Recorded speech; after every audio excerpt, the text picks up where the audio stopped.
Bismillah. Assalamualaikum kakak-kakak. Kaifa halukunna? Semoga kalian semua selalu dalam lindungan Allah Subhanahu wa taala dan selalu dalam keadaan sehat walafiat ya. Hari ini merupakan hari pertama kita mulai belajar lagi nih Kak.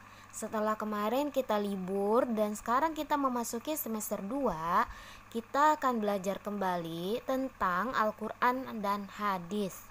Bagaimana kakak-kakak, masih semangat kan? Kita mulai yuk. Coba kakak buka ya buku pelajarannya halaman 146. Surat Al-Maidah ayat 3. A. Penjelasan tentang surat Al-Maidah ayat 3. Al-Maidah dalam bahasa Arab artinya hidangan. Surat Al-Maidah adalah surat kelima di dalam Al-Quran. Surat ini terdiri atas 120 ayat. Ayat ini diturunkan di Mekah, tepatnya pada hari Jumat ketika Nabi wukuf di Arafah pada saat Haji Wada. Haji Wada itu adalah haji perpisahan ya. Namun surat ini termasuk golongan Madaniyah karena turunnya itu setelah hijrahnya Nabi ke Madinah. Dan surat Al-Maidah ayat 3 termasuk wahyu terakhir yang diturunkan kepada Nabi Muhammad SAW. Nah Kak, jika kakak melihat di dalam Al-Quran surat terakhir adalah surat An-Nas, sebenarnya surat terakhir yang diturunkan kepada Nabi Muhammad yaitu surat Al-Maidah ayat 3, bukan surat An-Nas ya Kak ya. Nah, di sini dari Umar bin Khattab radhiyallahu anhu bahwa ada seorang laki-laki yang berkata kepadanya, "Wahai Amirul Mukminin." Nah, Amirul Mukminin di sini yaitu Umar ya. Jadi laki-laki itu berkata kepada Umar, "Wahai Amirul Mukminin, ada sebuah ayat dalam kitab kalian yang selalu kalian baca. Seandainya ayat itu diturunkan kepada kami, yaitu orang-orang Yahudi, pastilah kami jadikan hari diturunkannya ayat tersebut sebagai hari raya kami." Lalu Umar radhiyallahu anhu berkata, "Ayat yang mana?" Orang Yahudi itu menjawab, yaitu ayat yang artinya, "Pada hari ini telah kusempurnakan untuk kamu agamamu dan telah kucukupkan kepadamu nikmatku dan telah kuridhai Islam itu menjadi agamamu." Yang dimaksud adalah surat Al-Maidah ayat 3. Maka berkatalah Umar radhiyallahu anhu, "Ketahuilah, kami sudah mengetahui hari apa dan di mana ayat itu turun. Ayat itu turun ketika Nabi sedang berdiri di padang Arafah pada hari Jumat." Selanjutnya, B. Membaca dan mengartikan surat Al-Maidah ayat 3. Simak baik-baik ya Kak. حرمت عليكم الميتة والدم ولحم الخنزير وما أهل لغير الله به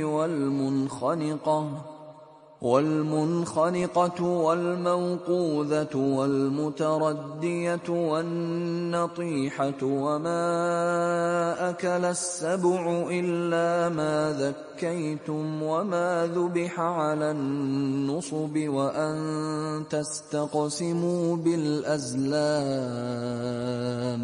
ذلكم فسق اليوم يئس الذين كفروا من دينكم فلا تخشوهم واخشون اليوم أكملت لكم دينكم وأتممت عليكم نعمتي ورضيت لكم الإسلام دينا فمن اضطر في مخمصة غير متجانف لإثم فإن الله غفور رحيم.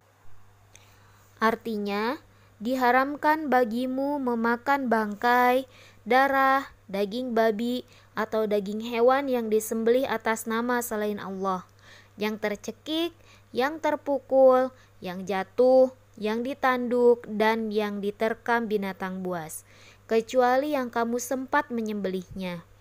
Dan diharamkan bagimu yang disembelih untuk berhala, dan diharamkan juga mengundi nasib dengan anak panah.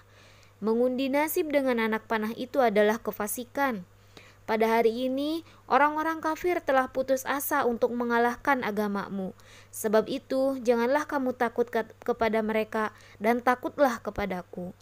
Pada hari ini telah kusempurnakan kepadamu agamamu dan telah kucukupkan bagimu nikmatku dan telah kuridhoi Islam itu menjadi agamamu.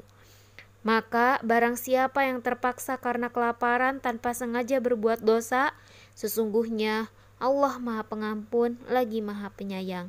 Al-Quran Surat Al-Maidah ayat 3. C. Arti perkata Surat Al-Maidah ayat 3.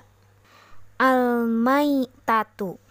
Al-Maitah adalah bangkai, yaitu hewan yang mati, ya, kecuali hewan yang hidup di air dan hewan yang tidak memiliki darah seperti ikan dan belalang. Jadi al-maitah hukumnya haram. Terus selanjutnya ad-damu. Artinya adalah darah, yaitu darah yang mengalir dikecualikan darinya hati dan limpa serta darah yang masih tersisa pada hewan sembelihan. Selain dari itu berarti haram. Semua jenis darah haram ya, selain yang ibu sebutkan barusan. Selanjutnya lahmul khinzir, yaitu daging babi. Walaupun Allah menggunakan kata lahm, yaitu daging, namun pengharaman babi bukan hanya dagingnya saja, tetapi seluruh tubuh babi, entah itu minyaknya, apanya yang berhubungan dengan babi. Wa ma uhillu li ghairillahi bihi, yaitu binatang yang disebutkan selain nama Allah ketika menyembelihnya atau tidak menyebut nama Allah ketika menyembelihnya, namun diniatkan dan ditunjukkan untuk selain Allah seperti untuk berhala, kuburan, jin, dan lain-lain. Al-munkhaniqatu, binatang yang mati akibat tercekik dengan tali atau semacamnya. Munkhaniqah yaitu mati karena tercekik dengan tali, ya. Al-mauquzatu, binatang yang mati akibat terpukul dengan tongkat atau batu. Mauquzah yaitu dengan tongkat atau batu. Al-mutaraddiyah yaitu binatang yang mati akibat terjatuh dan dari tempat yang tinggi. Jadi kalau al-munkhaniqah yaitu tercekik dengan tali, al-mauquzah yaitu terpukul dengan tongkat atau batu, al-mutaraddiyah yaitu hewan yang mati akibat terjatuh dari tempat yang tinggi. Selanjutnya an-natihatu, yaitu binatang ternak yang mati akibat ditanduk oleh binatang lainnya. Terus wama akalas sabu'u, yaitu binatang yang mati karena dimakan atau dimangsa binatang buas seperti serigala, harimau, dan lain-lain. Semua hewan yang mati karena dimangsa binatang buas disebut wama akalas sabu'u. Nah, selanjutnya illa ma zakkaitum, yaitu artinya kecuali jika kalian mendapati binatang-binatang tersebut yang tadi ibu sebutkan, ya, binatang yang tercekik, yang terpukul, dan lain-lain, masih bernyawa atau hidup, lalu kalian sembelih atau potong dengan menyebut nama Allah, maka boleh dimakan, menjadi halal ya kak. Selanjutnya wama zubiha 'alan nusub, yaitu binatang yang disembelih untuk berhala atau jin, itu haram untuk dimakan. Yang terakhir wa antas taksimu, yaitu artinya dan diharamkan pula memakan hasil berjudi, ya, dari perdukunan juga haram, dan mengundi nasib juga sama, ya. Poin yang terakhir D, isi kandungan surat Al-Maidah ayat 3.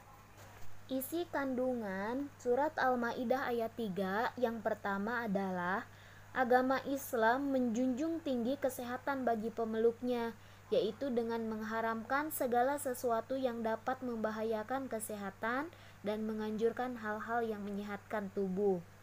Yang kedua, Allah mengharamkan bangkai, darah, daging babi, dan makanan yang lain yang diharamkan. Dan yang ketiga, tidak boleh mengundi nasib dengan anak panah, ramalan bintang, perdukunan, dan lain-lain. Yang keempat, larangan berputus asa dari rahmat Allah. Yang kelima, haram hukumnya menyembelih untuk kuburan, bangunan, berhala, dan lain sebagainya, karena yang demikian termasuk ke dalam perbuatan syirik. Dan yang keenam, agama Islam telah sempurna dan kita tidak boleh membuat-buat sesuatu yang baru dalam Islam yang tidak diperintahkan oleh Allah Subhanahu wa taala. Yang ketujuh, kita tidak boleh takut kepada orang-orang kafir, namun kita harus takut hanya kepada Allah. Dan yang terakhir, nomor 8, diperbolehkan memakan bangkai bagi seorang muslim dalam keadaan darurat, yaitu ketika kelaparan, dan jika tidak memakan bangkai tersebut dia akan mati. Nah, itulah materi kita hari ini. Jika ada yang kakak masih kurang paham, kakak boleh tanyakan ibu ya kak. Ibu tutup pelajaran kali ini dengan membaca doa kafaratul majlis. Subhanaka Allahumma wa bihamdika asyhadu an la ilaha illa anta astaghfiruka wa atubu ilaik. Assalamualaikum warahmatullahi wabarakatuh.